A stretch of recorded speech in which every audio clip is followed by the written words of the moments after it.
My name's Bruce McAllister. You probably don't know me, but that's not surprising. If you want to find out more about me, you can visit my website, which is Bruce McAllister, one word, one L. We couldn't afford two L's, we were poor. BruceMcAllister.com. Not trying to sell you anything, just give you a bit of information, that's all. Today I want to talk about two things. First one is Facebook. We all have Facebook accounts, and we all have friends. Now, I only have about 47 or 48 friends, but these are all people I know.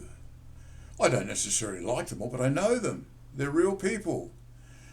But on a daily basis, I get friends requests from all over the world, generally from women in their 20s, generally quite beautiful, with very strange names, and big tits.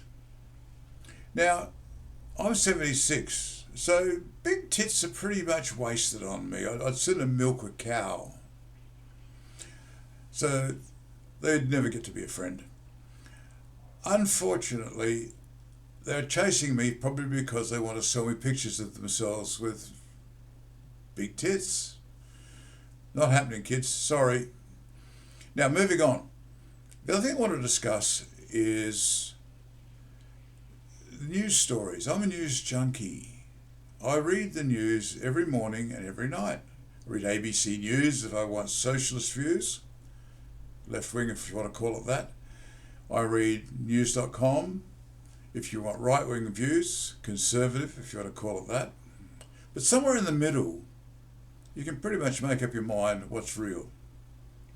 However, among these stories, and they're not really stories, it's basically a whole lot of bullshit, which is gossip, recipes, fashion, whatever.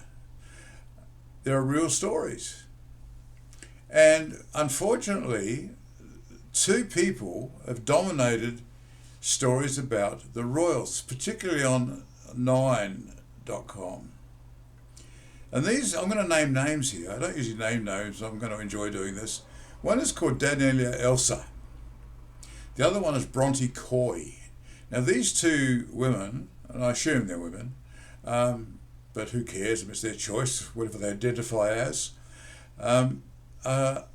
Self-proclaimed royal reporting experts. So they write stories about the royal family. Now, if Kate trips over a golf ball, there'll be a story within 2 hours with a fantastic headline and a whole lot of bullshit that's uninformed and unresearched and whatever. And they get paid a shitload of money because it's headlined by Nine.com. Got me beat. Can't work it out. So, whenever I read the news, and I don't mind the royals, by the way, but when I read the news and it's a royal story, I check to see who the authors are. If it's Esler or Coy, I don't even open it. It's all bullshit. Now, about the royals, let's just talk about what I think about them. I mean, it's my opinion. Now, opinions are an interesting thing. Opinions are like bums. We all have one. And quite often, as in your case probably, they're both full of shit. So there we go.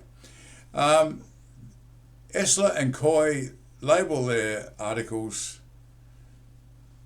comments. So they can make a comment.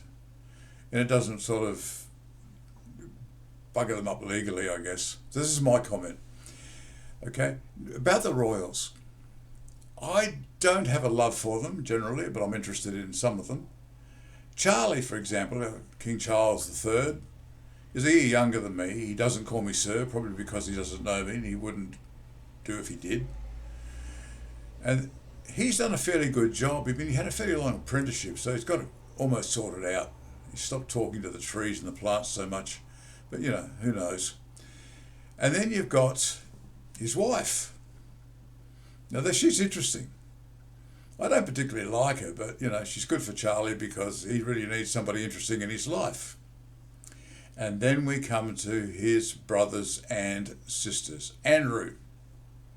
Well, we all know about Andrew. Lock him up in the tower and forget about him, throw away the key, who cares? He's a total dead loss and an embarrassment. Then Anne. Now here's one that's quite interesting. Anne is the hardest working in Royal of them all. She does a tremendous job.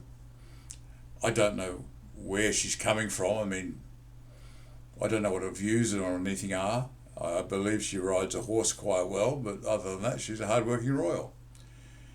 And then we have Edward.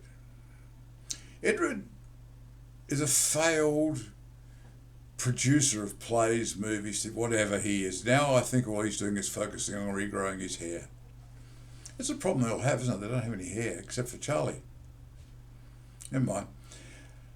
So, then we get to his grandkids, Harry and William.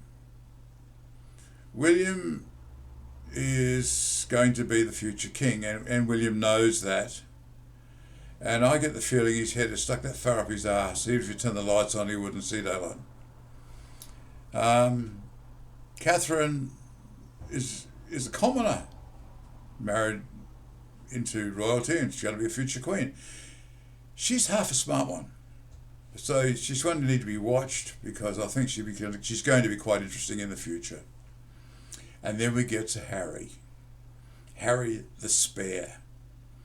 Now, what a shit life to inherit. I mean, for God's sake, you're never going to be king unless William tops himself. But now, instead of being the spare, you're spare number 4, because Harry's, there's 3 kids in front of you, mate. Bad luck.